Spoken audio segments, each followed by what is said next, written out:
It's a great thrill to be selected to be a candidate for the presidency of the IUSS. It's the peak body for all the world's soil scientists, so to be able to contribute to that is a wonderful thing. I've worked with IUSS for a long time. My earliest contribution was in the late 80s when I suggested that we have a working group on something called pedometrics. And then later on I was involved in setting up other working groups on digital soil mapping and proximal soil sensing. I was the Vice Chair of Division 1, and then from 2010 to 2014 I was the Deputy Secretary General of the International Union of Soil Science. So I've worked at all levels in IUSS and enjoyed it thoroughly, and this is why I'm interested in this position, because I like the international collegial atmosphere that we have in IUSS and what we can contribute to global understanding of soil. I started studying soil science in 1973 at the University of Aberdeen, so that's 40 odd years of it now. I did an undergraduate degree in soil science at Aberdeen. I did a PhD in soil science at Rothamsted in England, and then I joined the CSIRO in Australia. And then I came to the university here a long time ago to teach soil science and do research. I've been here for about 28 years. During that time, I've started off looking at soil geostatistics, and then that morphed into what we would call pedometrics and digital soil mapping and proximal soil sensing. Of course, some of that work has been recognised in the IUSS. I was fortunate enough to be awarded the Richard Webster Medal, the IUSS, for the work in pedometrics. That was in 2006. And then in 2014, I was totally surprised and thrilled to be awarded the Dokuchayev Medal. Another reason why I'm so thrilled to be involved with IUSS, because I think IUSS has got the right attitude towards its scientists by recognising people from all over the world in various ways, and the more we do that, the better.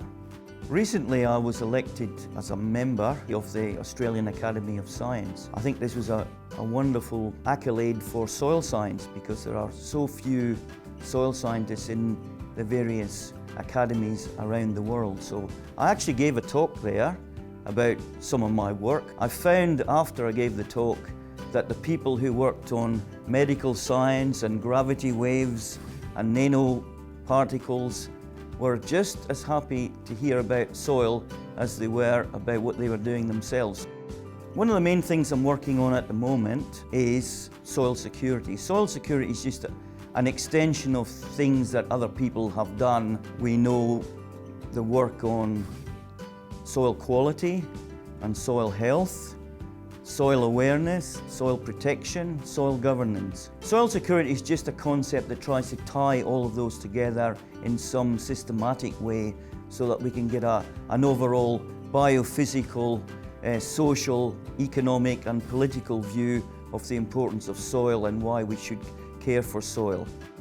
The rationale for soil security is, as we all know, that without soil we don't have food security, we don't have water security, we have issues with energy security, we have problems of climate change, biodiversity protection and human health.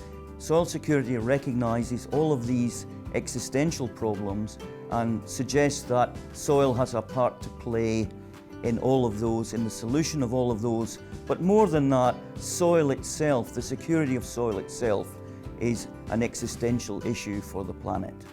As IUSS President, I think there are 3 or 4 things that I'd like to try to achieve. But the first one is to visit as many national societies as possible. If the societies themselves feel it useful to their cause. I think the President can come and help to make their science more relevant to their national government. Secondly, I think the structure of the IUSS is in pretty good shape. Obviously, it's a dynamic structure. We need to change our commissions and divisions and working groups over time, but we do that slowly as the science evolves. However, I think we recognise the national societies and they form our council. I think the officers of the working groups and commissions and divisions need a forum so that they can get together to talk about the scientific agenda for IUSS. Additionally, I think we have to somehow or other advertise better what we do.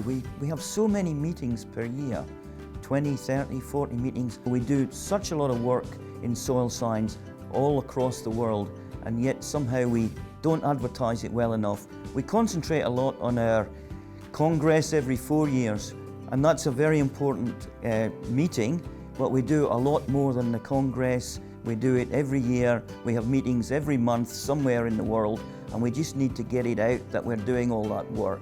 Thirdly, while I was the Deputy Secretary General, we worked on a strategic plan. I'd like to dust that off a little bit, get the Council together and work on our strategic plan. There is an international decade of soil, so I think we need a strategic plan that matches that international decade of soil so that we can work together with other organisations in the world to promote soil over the next decade. Fourthly, I think the President of IUSS, and on behalf of the IUSS, is the global advocate for soil. So the role of the President is to go around the world in national and international fora and plead the case for soil knowledge, security and quality, and protection of soil. So that, to me, is perhaps the most important role of the President of IUSS.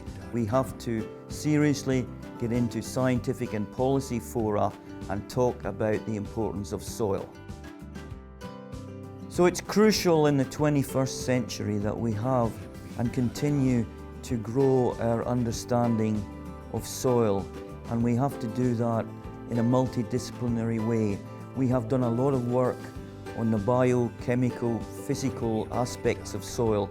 We will have to tie that with the economics, sociology and political science. So we will be working in these multidisciplinary teams to achieve soil protection, soil security for the world. There's no future without soil.